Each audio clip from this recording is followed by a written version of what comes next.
రామారావు గారు కలిసారు. కలిసి అక్కడ ఆయన ఏం మాట్లాడారు, ఎవరు? మాజీ మంత్రి గువాడవానా? గువాడవానా? గువాడవా? ఓకే. బుక్కిలి గారికి మేము భయపడము, మా వైసీపీ నాయకులు కానీ జగన్ గారిని టచ్ చేస్తే సప్త సముద్రంలో అవతల మేము అందరం లెక్క తీరుస్తాము అని లోకేష్ గారి గురించి చంద్రబాబు గారు సప్త సముద్రాల లెక్కన దాక్కున్నా కానీ చంద్రబాబు గారు మీ పార్టీ వాళ్ళు ఎవరైనా సరే వాళ్ళందరూ లెక్క తీరుస్తాం. నేను ప్రెస్ మీట్ డైరెక్ట్గా మాట్లాడాను సార్. సరే నన్ను 100 రోజులు జైల్లో పెట్టినా సరే నేను భయపడేది లేదు. ఎంతమంది వేసుకుంటే వేసుకోండి, మేము మాత్రం మీరు అందరూ 100 రోజులు భయపడినా కానీ చేసాను.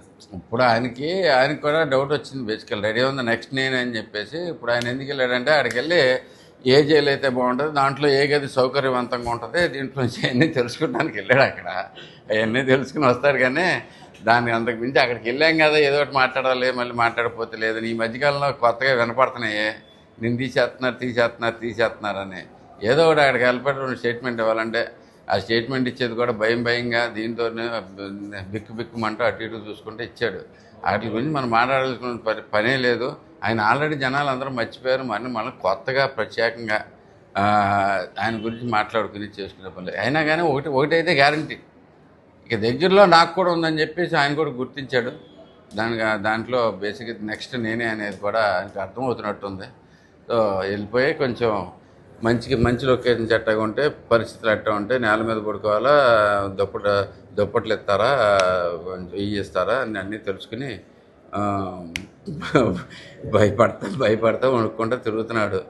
దాని గురించి మాట్లాడాల్సిన అవసరం ఏం లేదులే, కానీ వదిలేసేయండి. ఇంకంతా ఆల్రెడీ పూర్తిగా మర్చిపోయాం. బేసికల్ ఫస్ట్ థింగ్ రెడ్ బుక్ అంటున్నాడు. ఏంటో దానికి ముందు దాని స్పెల్లింగ్ కూడా తెలుసుకోమని చెప్పండి, తర్వాత రెడ్ బుక్ గురించి మాట్లాడచ్చు, ఏం ప్రాబ్లం లేదు. 2029లో మళ్ళీ జగన్మోహన్ రెడ్డి సీఎం అవుతాడు. వైసీపీ పార్టీలో ప్రస్తుతం ఎవరైతే నాయకులు వాళ్ళు అలాగే కొనసాగుతూ ఉంటారు. జగన్ వదలం ఎప్పటికే చెప్పారు. ఈయన ఎక్కడ కనపడుతున్నాడు?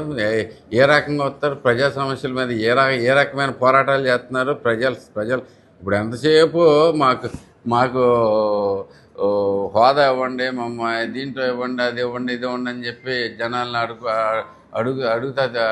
అడుక్కుంటూ తిరగటం తప్పితే ఏ సమస్యల మీద పోరాటం చేశారు ఇప్పుడు దాకా?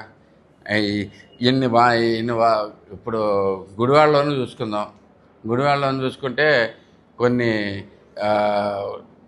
లాస్ట్ ఎలక్షన్ అయిపోయిన తర్వాత మీరు చూశారు పరిస్థితులు ఎంత దారుణమైన వరదలు వచ్చినాయి. వరదలు అప్పుడు ఎవరన్నా కనపడ్డాళ్ళు, ఒకరికి ఎవరన్నా హెల్ప్ చేసిన వాళ్ళు ఎవరన్నా ఉన్నారా? చెప్పండి, కొంచెం కూర్చొని మాట్లాడదాం.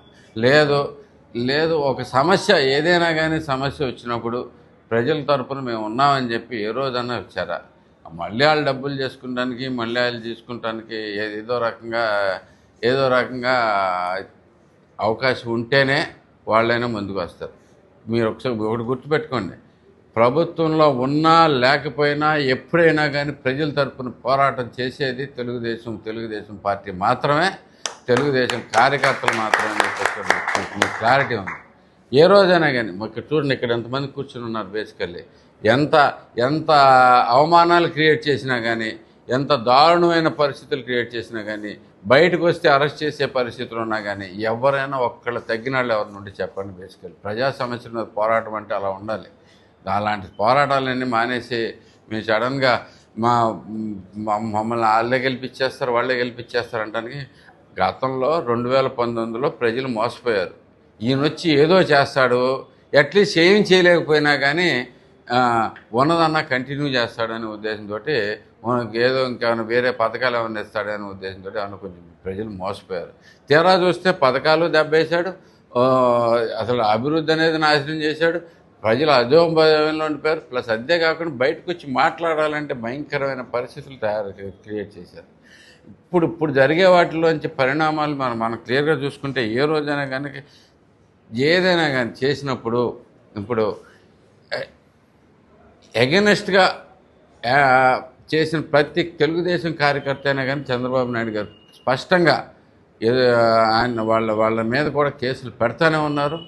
ఇంతకెందుకు ఇంత ఎదవలో ఉన్నా కానీ మనకి అక్కడ భారతిరెడ్డి గారి గురించి ఒకడెవరో తేడాగా మాట్లాడాడని చెప్పి సొంత కార్యకర్త అయినా కానీ తీసుకెళ్ళి జైల్లో పెట్టింటే నిబద్ధత అది. బేసిక్గా ఓకే, కార్యకర్తలు అంటే ఇష్టం లేక కాదు, కార్యకర్తలు తెలియక తప్పు చేశారని మనం కూడా ఈజీగా చెప్పుకోవచ్చు, తెలియక తప్పు చేశారు అని చెప్పేసి. కానీ ఆయన ఎప్పుడు అలా చేయలేదు. ఎవ్వరూ కూడా దీంట్లోంచి మీరు గతంలో చూసుకుంటే మేము అనలేము ఆ డైలాగులన్నీ, నుంచోబెడతాం, కూర్చోబెడతాం, దీంట్లో పెడతాం, ఇప్పుడు అధికారం మా చేతిలో ఉంది, మేమేమైనా చేస్తాం. ఎప్పుడు అలాంటి ప్రోత్సహించట్లేదు చంద్రబాబు నాయుడు గారు. దీన్ని మాత్రం ప్రజలు స్పష్టంగా గుర్తుపెట్టుకుంటారు. ఎందుకంటే అభివృద్ధి జరుగుతుంది, భయంకరమైన అభివృద్ధి జరుగుతుంది. ఎక్కడ చూసినా కానీ మనకి మీరు గుడివాడలోనే చూస్తూ ఉన్నారు, అక్కడెక్కడ లేదు. మనకేమీ కంపెనీలు రాకపోయినా కానీ, మనకి ఇంకా స్టార్ట్ అవ్వకపోయినా కానీ ఎంత అభివృద్ధి చేసి రాగలుగుతున్నాం అనేది మీరు కూడా చూసుకోండి. ఇక అవన్నీ కూడా వాస్తవం బిగిన్ చేసేసరికి మనం ఎలా వెళ్తాం అనేది కూడా ప్రజల్లో నిజంగా ఆశ అంటూ చిగురిచ్చిందంటే చంద్రబాబు నాయుడు గారు వచ్చిన తర్వాత. ఇంకా 2029లో మళ్ళీ వస్తాము, మేము వస్తాము ఇక్కడ కళ్ళగంటే ఇంకెవరైనా చేయలేరు బేసిక్గా. ఇప్పుడు కన్నా తప్పులు తెలుసుకోవాలి. ఈ పిచ్చి మాటల వల్లే పోయింది. మీరు గుర్తుపెట్టుకోండి, ఇక్కడ 11 మంది గెలిచారు, 11 మంది గెలిచారు మొత్తం మీద. ఇంతకుముందు ప్రభుత్వంలో ఇలా రెచ్చిపోయిన వాళ్ళు ఒక్కళ్ళు ఎవరినో గెలిచారో చెప్పండి నాకు, ఒక్కళ్ళు చెప్పండి. ఇలా పిచ్చిగా రెచ్చిపోయి ఏ మాటలు పడితే ఆ మాటలు మాట్లాడిన వాళ్ళు ఎవరన్నా ఒక్కళ్ళు గెలిచారని చెప్పండి. దాన్ని బట్టే మనకు అర్థమవుద్ది. ప్రజలకు విఘ్నత ఉంటుంది, వాళ్ళ దీని ప్రకారం పనిచేస్తూ ఉంటారు. ఇక ఈ క్యాండిడేట్ వచ్చి సోది అవుతూ ఉంటాడు, మీకు తెలిసిందే కదా. బేసిక్గా అక్కడ దాకా వెళ్ళాం, ప్లస్ ఈ మధ్యకాలంలో గోల ఎక్కువగా ఉంది, తీసేస్తారని. సరే ఏదో ఒక స్టేట్మెంట్ ఇస్తే ఆయన ఏమైనా కనిపిస్తాడని ఉద్దేశంతో ఏదో ఒకటి ఇచ్చేసి గౌక్కుని పారిపోయి మళ్ళీ ఇటుపక్క ఎక్కడ కనపడకుండా అటు వెళ్ళిపోతాడు జనాలు. సో దీన్ని బట్టి అందరం అర్థం చేసుకోవాలి క్లియర్గా. ఏదండి, మేము మీకు మళ్ళీ కూడా స్పష్టంగా చెబుతున్నా, ఆయన అరెస్ట్ చేయాలి అనేది మా ఉద్దేశం కాదు. మాకంత ఇంట్రెస్ట్ లేదు, జనాలు మర్చిపోయారు. ఎవరినైనా కానీ అరెస్ట్ చేయాలనే ఉద్దేశం మాకు లేదు. మళ్ళీ ఇప్పుడు ఆల్రెడీ వాళ్ళు తప్పులు చేసి ఉంటే దానికి తగ్గట్టుగానే చట్టం తన పని తను చేసుకుపోద్ది. కానీ మేము ప్రత్యేకంగా అయితే కనుక దాని మీద ఫోకస్ పెట్టించాలి. ఏదనే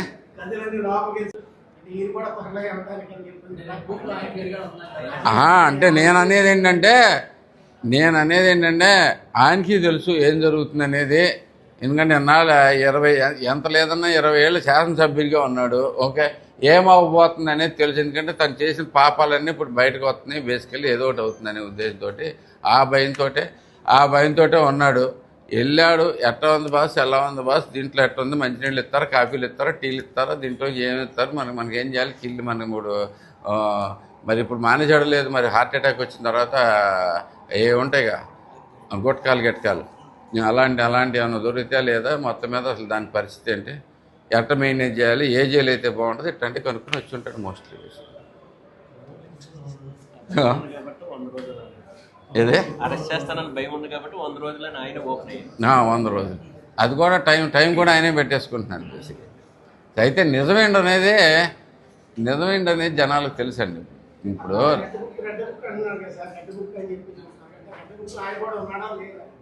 రెడ్ బుక్లో ఆయన ఉన్నాడా లేదా అనే దాంట్లోంచి మనకి రేపొద్దున క్లారిటీ వచ్చిందండి. అది త్వరలోనే అదే చెప్పారు కదా చంద్రబాబు నాయుడు గారు. ఎవరికి వచ్చినా కానీ మా బాలయ్య బాబు డైలాగ్ అయితే దీంట్లోంచి ఇది వీళ్ళు సూపర్గా ఉంటుందండి. బేసికలీ ఏదైనా కానీ నేను మీకు ఎదురొచ్చినా, నాకు మీరు ఎదురొచ్చినా అని ఏదో చూస్తూ ఉన్నాడు బేసిక్గా. ఇట్లాంటి సొల్లు చెప్పే ఇక్కడికి పూర్తిగా అంత ఆల్మోస్ట్ ఈసారి డిపాజిట్లు కూడా పోతాయి బేసికలీ.